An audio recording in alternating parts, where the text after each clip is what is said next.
Hey everybody, it's the next day. We're down here in the old Super C again. We're going to take this mower off. These are pretty nice. They just, you loosen them up, swing them out of the way, flip that one over. I got to start it and let the pressure off the hydraulics so we can get that rod unhooked for the lift. So we'll see how it starts this morning. A little bit of throttle, a little bit of choke. Whoop. I might have to take that starter off. She's banging awful hard.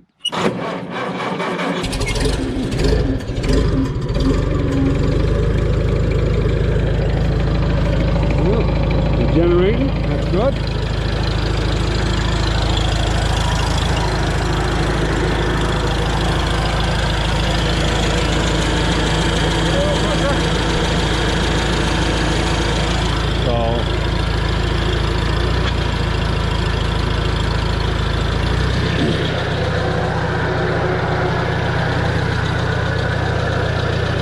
See if we can get that pin out without a pair of pliers.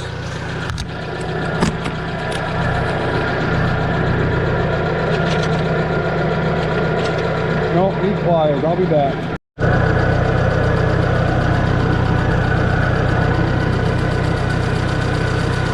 That one's loose.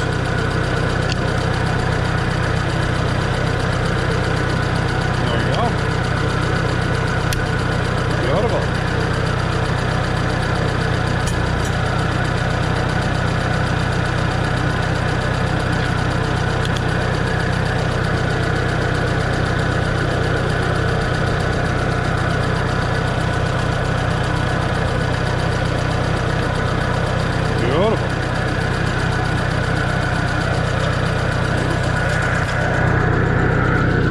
All we have to do is fold this rod over, and this always conveniently lays right like so, keep it off the ground,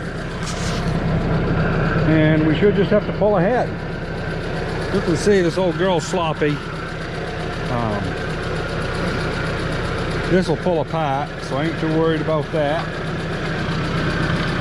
So we'll see what happens.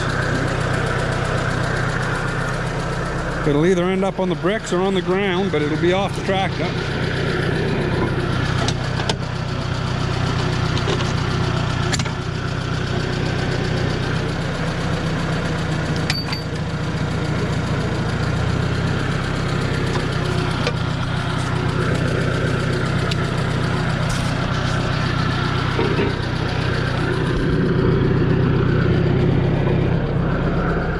Yeah, look at that. Yeah, it's caught just enough. It pulled it right off. Good. So, don't have to worry about that falling on the ground. Yeah, that's good. Now we got to go get out the big tractor and get the plows out. I'll be back in a minute. Well, I didn't show getting this up this far because everything hangs down and it's just on and off the tractor. Takes forever.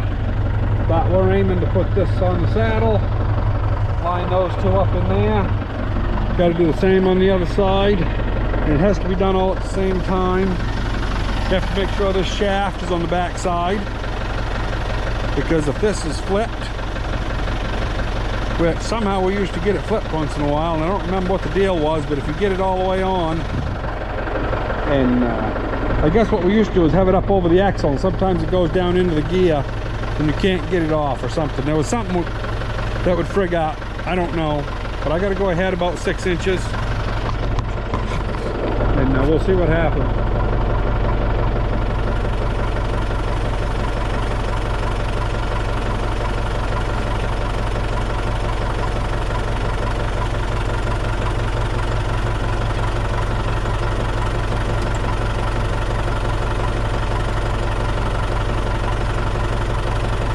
When I was 30 years old, I used to pick this up and set it on just by hand. But you know, the older you get, yeah, I had the mowing machine on, and I got to move this one saddle up.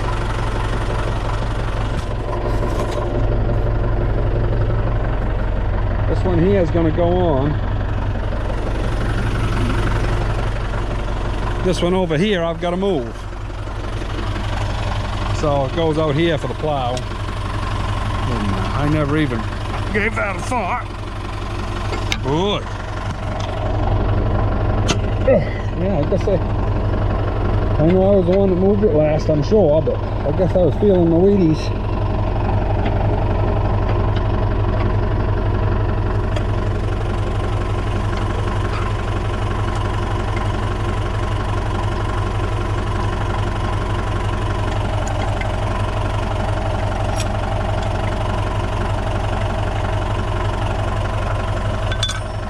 These aren't bad to move because this top will flip right out.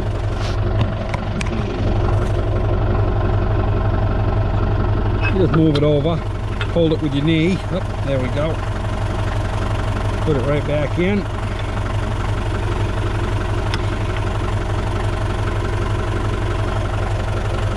I'll tighten it back out.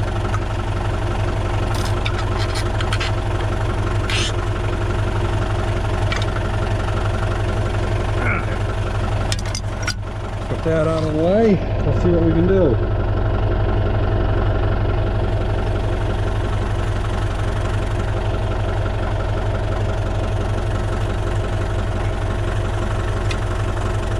Let's see.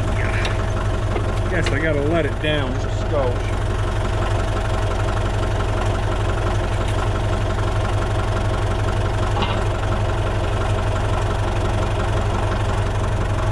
See what that does.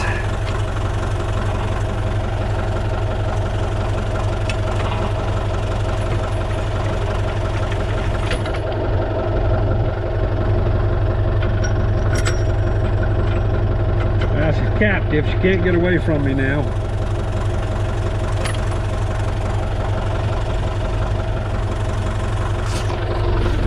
The other side over here isn't quite on yet. I probably gotta, I'm not sure what I gotta do. Guess I'll let it off of the tractor.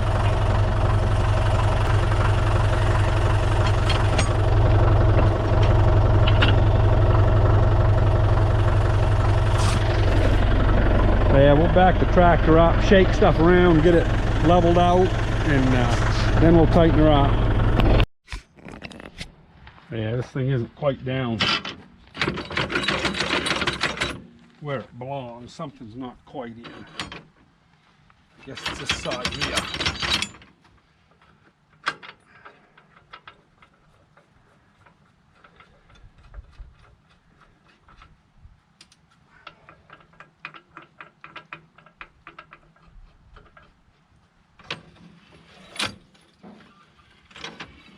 I guess this does hang down that far. I didn't think they did, but hey, that's setting level.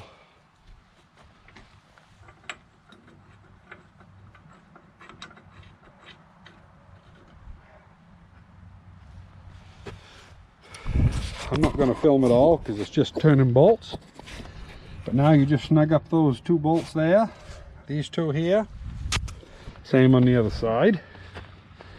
And we got to hook up the lift rod that actually lifts the plows at the end of the furrow, which will run that ahead.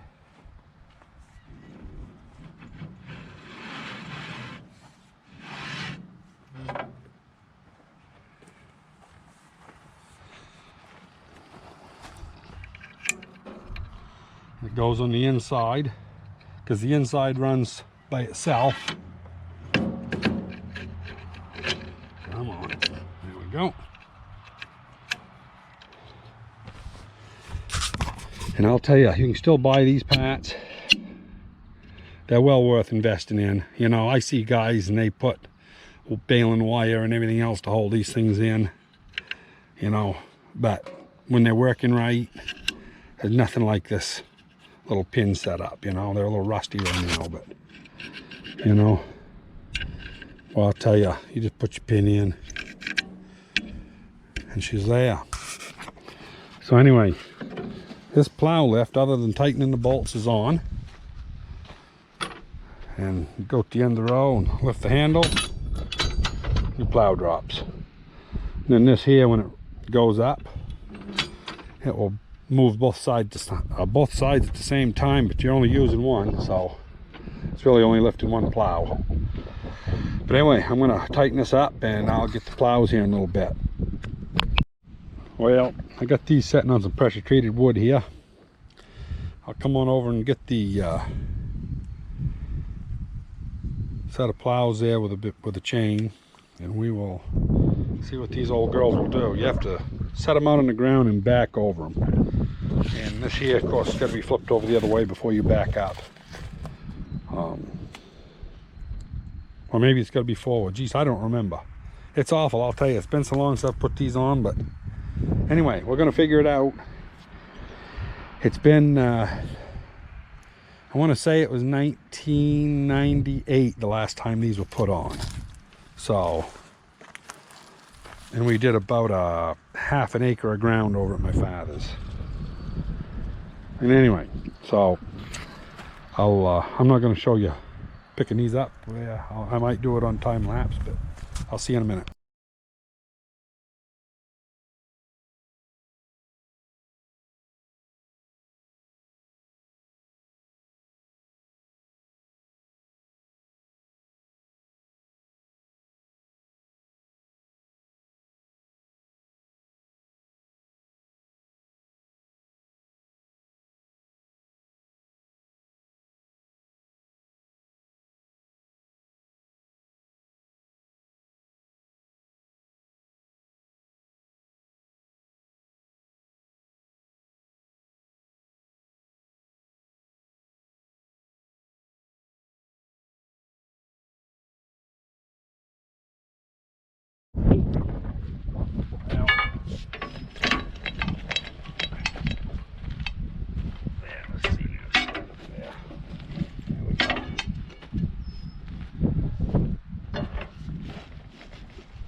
There.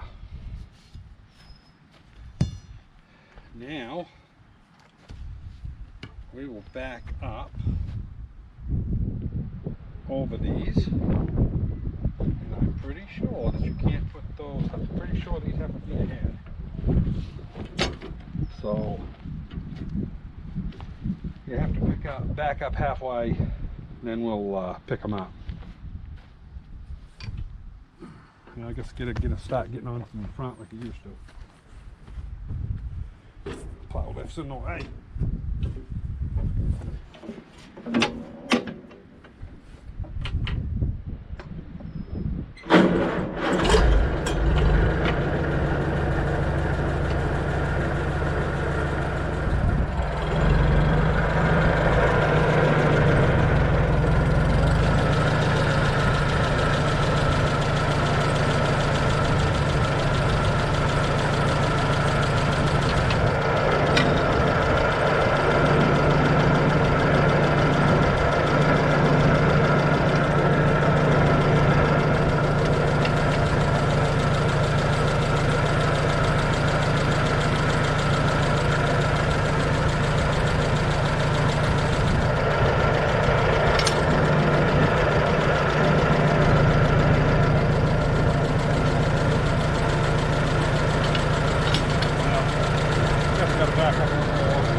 Well, it took a little bit of prying, but matter of fact, this one here really has got to come over a little bit.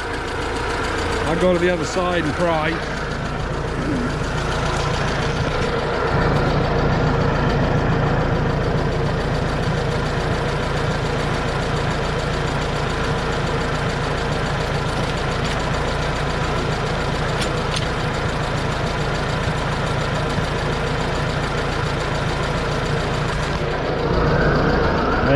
Hopefully that's, yeah, that's outside the washer.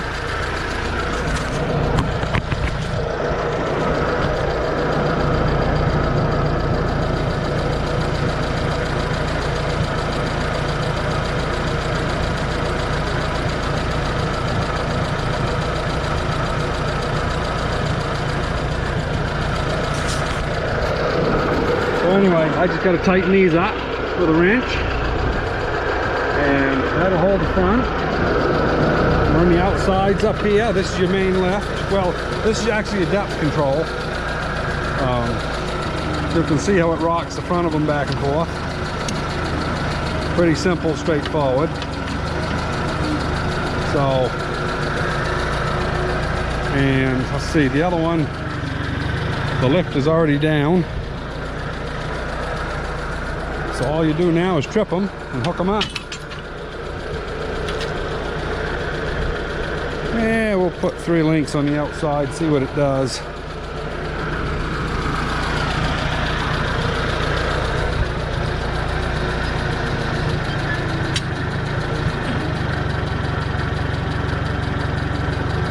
Oh yeah.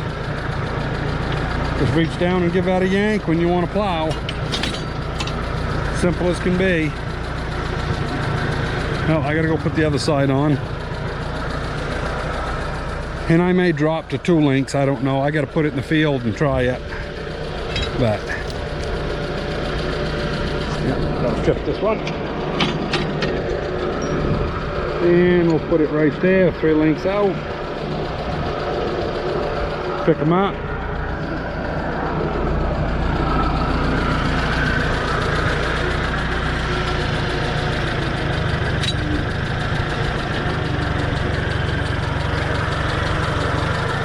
Beautiful.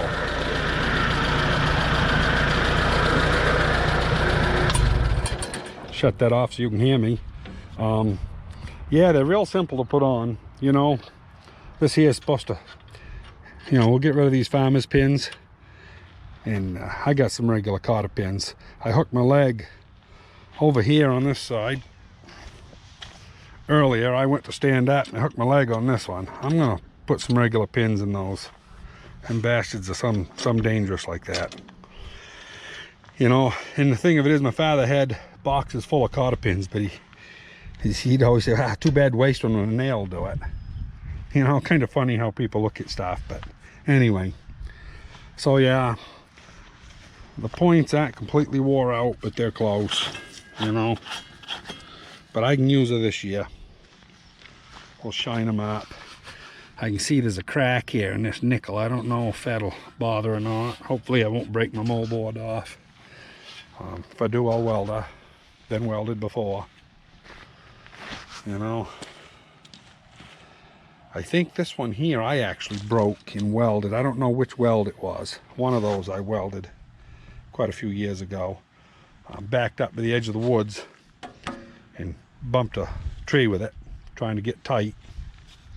It happens. So anyway, that's how the lift works on a farmall Super C. Pretty simple, straightforward. Pain in the butt, but I don't know. I used to pick up that plow lift and put it on myself, just shake it in there, and I'm not trying it now without a tractor to lift it, you know. After having that prostate cancer, you know, not all the muscles you're supposed to have. I'd have to change my pants after I lifted it. But anyway, that's another story. So yeah, I'm pretty happy that old girl's got the plows on. I've also got to put a, well, I got to go through it and grease it. And I've also got to put some type of an angle piece here to hold the battery so it don't come over and hit this lever here. I know all the time I farmed with this thing when I was a kid. We never had nothing on here. And when I got about 25 years old or so, and well, I might have been 20 years old probably. I wasn't that old. I finally went and I put a piece of steel here. But all the time I was young, like 10, 12, 14 years old, you'd ride along, and when this thing got over here close, you'd reach up with your toe and you'd kick it. And it was, you know, the stuff we did. This tire here, as you can see, my father had it for almost 20 years sitting in a concrete floor with no air in it. And it split from here all the way down to here. And it's too bad because these two tires were bought the same day. And you know, they were good tires, Firestones. And there was an old one that came on the tractor that had blisters on it and everything else. And my father says, well, geez, that tire is still good. He says, it's still holding air. He said, we'll put this in the barn. So this thing sat in the barn up until about 5 years ago. And I went up and pulled it out of the barn and changed out the old one that was absolutely no good. And because that was like a 50, 60-year-old tire. And yeah, so we'll see how this one goes. Little history on this tractor. My great-grandfather bought it brand new, and he was a logger. He was the same one that had the wood splitter there. And he used this in the woods, and you can see it's all beat up. This used to be caved right in. I beat it out with a ball peen hammer, and I didn't do nothing fancy. I mean, you know, all the screen was ripped out. They used it right in the woods for about 12 years, about the last 12 years of his life that he logged, and sold it to my father, and then it never really got no love. It just was used on the farm. So anyway, you know, it ain't getting a lot of love now, but at least I hope this fall to be able to put it in under cover. So, because it's a good tractor. Anyway, hope you enjoyed this little thing on how to put the plows on. And next time I do a video there, we'll be plowing, I hope. Talk to you later.